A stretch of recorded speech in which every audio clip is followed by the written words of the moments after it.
Hello! Today we've set up an experiment that's been about 6 months in the making to answer one of the most asked questions we get here in the roastery, and that's how long does decaf last? What's its shelf life?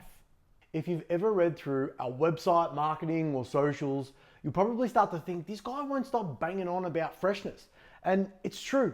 I'll die on the hill of decaf freshness if it means I get the message across to you of how important it really is for that end taste. In order to have amazing tasting decaf, it must be fresh or within at least a window of freshness, which is generally about 3.5 to 4 weeks. That's why we roast daily and nothing leaves our facility that's more than 48 hours old, because we really want you guys to taste the decaf at its absolute peak and have the best experience that you can, because we taste it great here and we want you to taste it great at home. Decaf has a bad name because people have had bad experiences in the past of it tasting bitter, burnt, dirty, and so on. But the truth is, those are just typical tasting notes of any stale coffee, not just decaf. A lot of cafes have pre-ground decaf that you've probably tasted. It's stale because it doesn't get used enough and it's probably been sitting under their bench for too long. Also, buying decaf from a supermarket sucks even more. It's generally been months since it was roasted, and even before you get to take it home, it's already stale.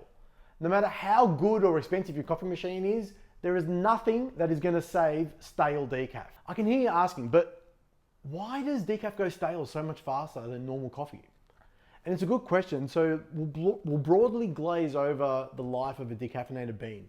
So the coffee is grown by these fantastic farmers all over the world, but let's, for example, say we're in Honduras. The farmer has just picked these beautiful cherries. He separates the fruit from the bean and then gets the bean, he has to dry it, gets it down to about 10 to 12% moisture content. Next, they pack and ship the coffee all over the world to roasters like us, where we roast it, pack it, dispatch it, it goes out to you or any of our cafes. Awesome coffee, hooray. But wait, decaf has another life-changing event after that. From the farm, instead of going to the roasters, it goes to a decaffeination facility. What they'll generally do there, they all have their own way of removing the caffeine, but across the board, the process is quite similar. What they'll do is they'll fill up these huge, giant silos. They steam the beans in order to stretch the bean so they can get inside, penetrate, get the caffeine, pull it out. They'll then separate the beans and the caffeine, get rid of the caffeine, then clean the beans, get them back down to that 10 to 12% moisture content, pack it, send it, dispatch it to all the roasters around the world. We now have an issue though with the lifespan of the bean. When they've steamed and stretched the beans, they've swollen. It's fractured the internal cell structure, creating these like microscopic holes or tunnels, so to speak, of this once dense coffee. Not to mention the actual caffeine itself equates to about 2% of the total mass of the bean, and that's gone now. There's an awesome coffee scientist, Samo Smirka, who's great, you should really check him out.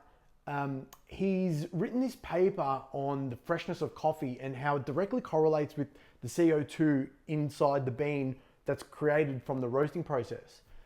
Now the CO2 does more things to the coffee, like interacting with the aromatic compounds and more, but I think that's probably too much to touch on for this video. When brewing on an espresso machine like this, the CO2, the coffee oils, hot water, and especially the pressure, they all combine together to make that beautiful crema we get when we have an espresso. But if you remove one of those ingredients, you'll end up with this black, bitter, disgusting water, and it's just not good. So back on the beans, once the decaf is roasted, the CO2 and the oils now both have an easier path to exit the beans with less resistance due to like the cell structure that was fractured or disrupted during that steaming process. It can now escape a lot easier. And this is the reason why when we lose one of those compounds, either the CO2 or those oils, it does speed up that staling process with decaf, especially compared to normal coffee. In summary, the faster the CO2 and the oil escapes the bean, the faster it's going to go stale. Simple. After the roast date, caffeinated coffee, you can generally get about 4 to 6 weeks of peak flavor, Where with decaf, it's almost half. It's like 3 to 3.5 weeks of peak flavor. And then after that, it really does drop off dramatically, and you just start to get all of these bitter and really just bitter and sour flavors that kind of overwhelm the cup. So this is also another reason why decaf has this visually much darker. It looks darker, but it's also quite oily. And this is due to that cell structure being fractured and the oil escaping much faster and coming to the surface sooner than it would with normal coffee. So today is the 2nd of January. Now, this whole experiment or idea started about 6 months ago, where what I decided to do was I was going to get a sample of our main blend, 0 to Hero, and what I did was we roasted it on one day, we let it degas for 3 or 4 days, we bagged it, and then we popped it straight into the freezer. So we've got one here. This is from August, that's early September and early October. And this last one here, we actually roasted this one 2 weeks ago, and same deal, we waited 3 or 4 days, we popped it into the bag, but it has just sat here in normal humid conditions. So we can assume that this is a very similar situation to what most people will have at home in terms of it just going straight into the pantry or the cupboard. Now, what we'll be doing is I'm going to be making an espresso on this. I mean, it's a pretty common machine, a Breville Bambino, Breville grinder. A lot of people are going to have this kind of setup at home. But what we're going to do is we're going to use these latte glasses so we can see the crema development of each sample. And then we'll just taste them. Look, I think I might score them.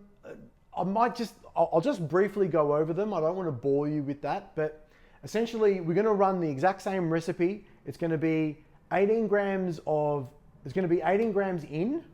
We'll get 32 grams out roughly. And my target time is about 21 to 23 seconds.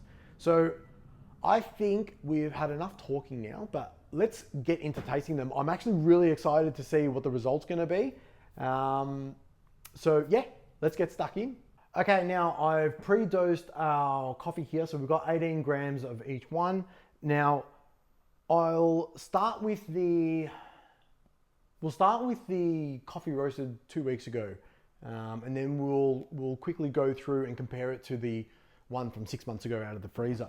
Okay, so I'm gonna do, we'll do a little purge on the grain.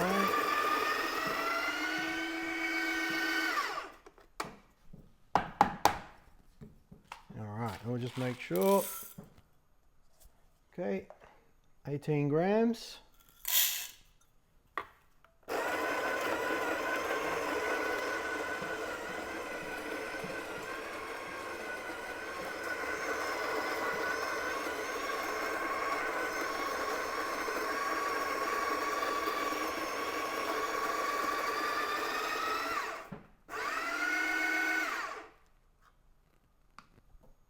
Okay, perfect.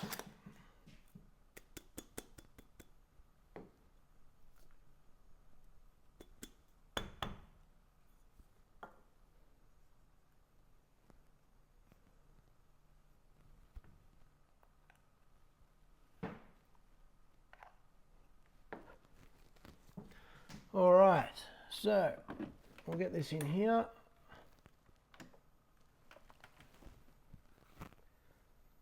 There. Now, all right, we'll tear that off. Okay, now we'll start the timer when we hear the pump. Here we go.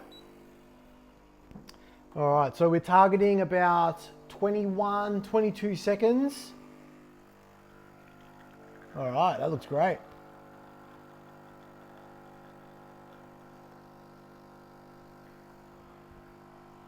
And I'm going to stop that when I see 30. All right, a couple drips, 32, 33, in 23 seconds that was. All right. So, have a look at that. That is great. So it's kind of what I would expect from a 2-week-old coffee.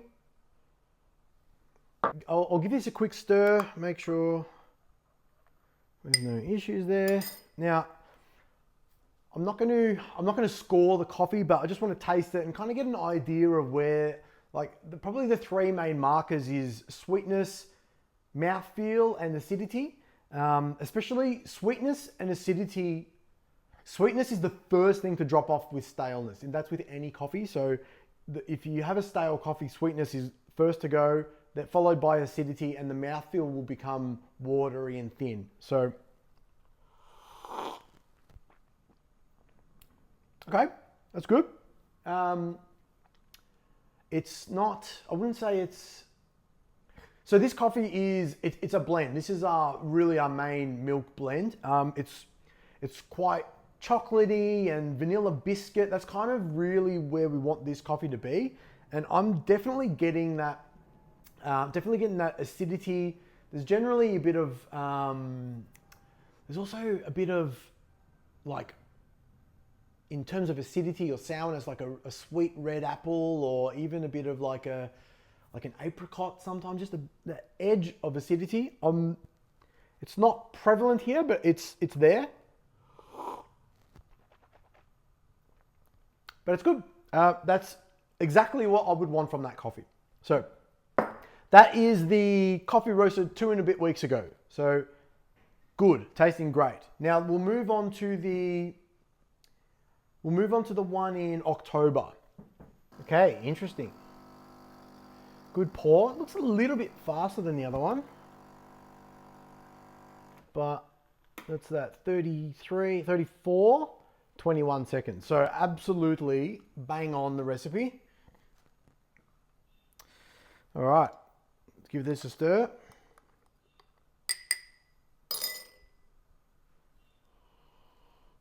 Okay, it smells good.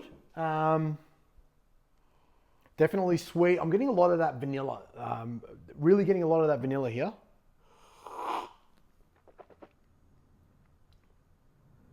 Okay.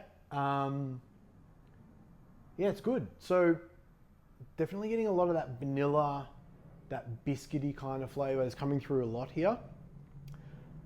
Funnily enough, it's actually more acidic.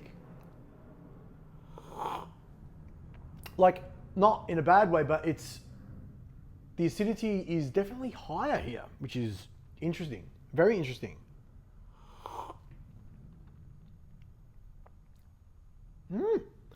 That is flawless. Honestly, that is absolutely flawless. Like, there is not even the slightest issue with that one. So, okay.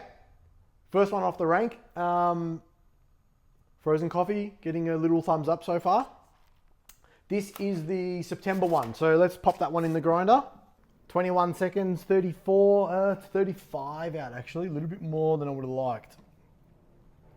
But nevertheless, within our parameter, so unless this is a lot different, I'm not really fussed, to be honest. Okay, so it's very sweet, very similar to that last one.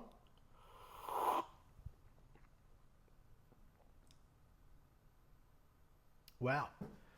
Okay, like this is almost identical to that last one. So this is September. So what's that? So October, November, December. That's 3 months.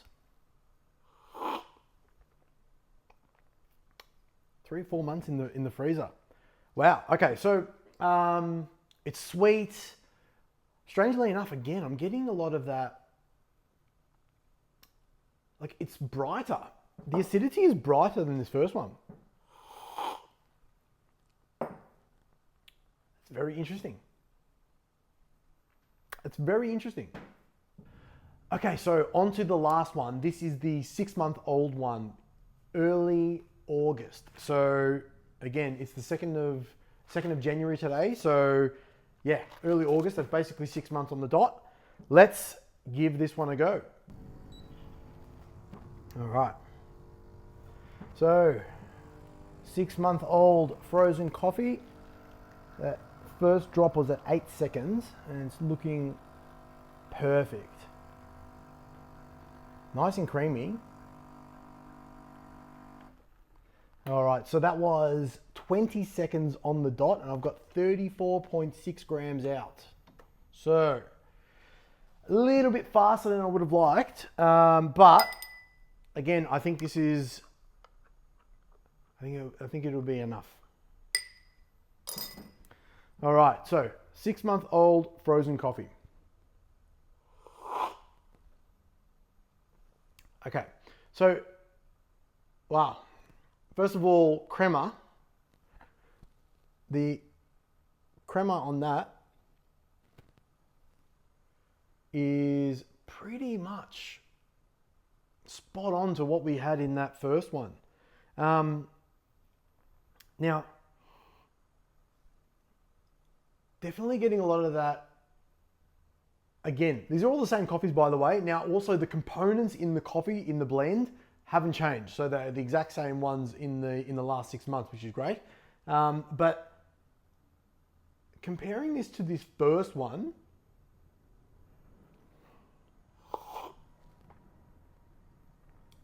all right, so this is definitely has a higher acidity. All of the frozen ones had a higher acidity than this one.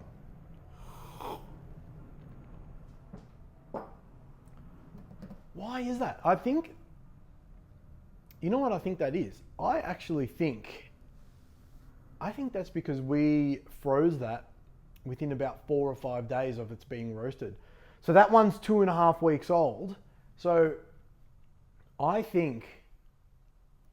suspect that in the aging process of that just sitting here on the bench, now it is a Melbourne summer, by the way. So in the aging process, I think that might have just lost a bit of its edge of acidity.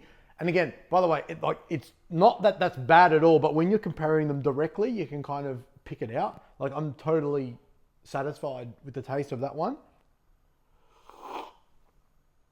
But yeah, it's definitely got a crisper acidity to it. But sweetness across the board, these are fantastic. I don't know why, but I really thought that there'd be a larger difference in terms of the flavor. They are all so close, like so close, it's scary. Wow.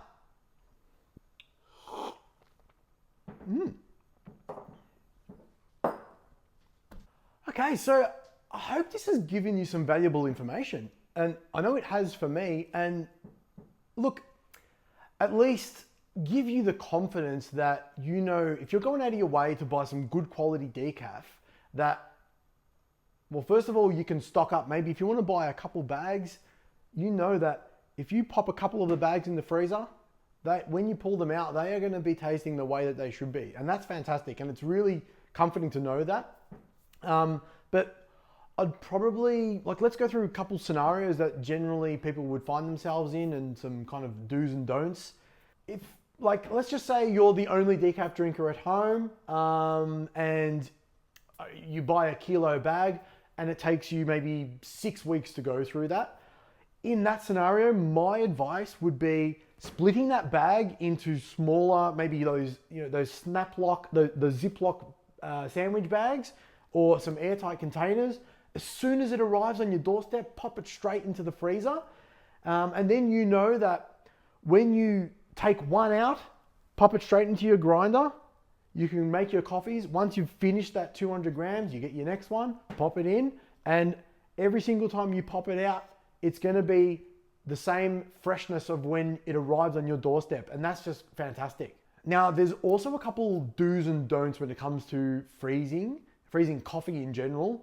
One thing is, you definitely don't want to be taking it in and out of the freezer, because what's going to happen is you'll create condensation on the beans, and as they come down to temperature, that condensation will turn to water. You'll end up with extra moisture, and then we go back to that scenario where we're swelling the beans, and that is not what we want at all. You're just going to create it's not the environment you want them to be in.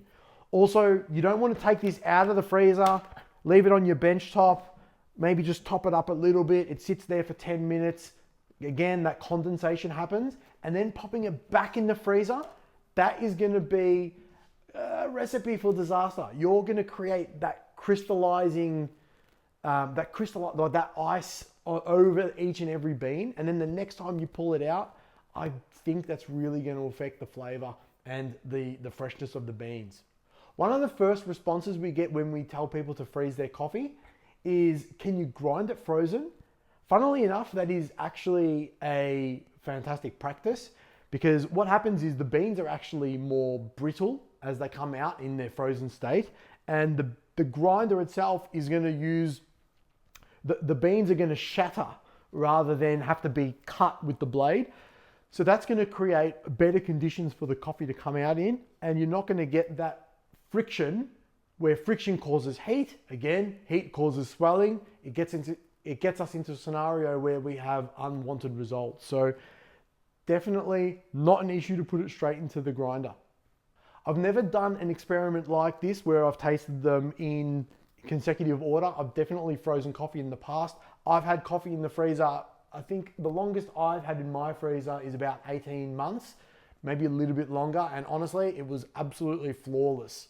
It was like winding back the clock. So definitely this is something you need to get into your routine, especially if you get to a point where you find that last couple coffees in the bag doesn't really taste that great. This is a great practice to get yourself into. Now, I truly hope this little experiment has actually given you some knowledge that you can take back and use at home. All we really want to do is, like, we try our absolute best to roast the decaf as good as it can be. Once it leaves here, I promise you it tastes amazing. But the thing that we can't do is control what happens when it gets into your house. So if you find you're one of those people where you get to the end of the bag and it doesn't taste as good as it did at the start, then freezing might be the answer for you. So thank you so much for watching to the end. I hope you learned something today. And if this gave you one little piece of extra knowledge that you didn't have before, I think we've done our job here. So have an absolutely amazing day, and I'll see you next time.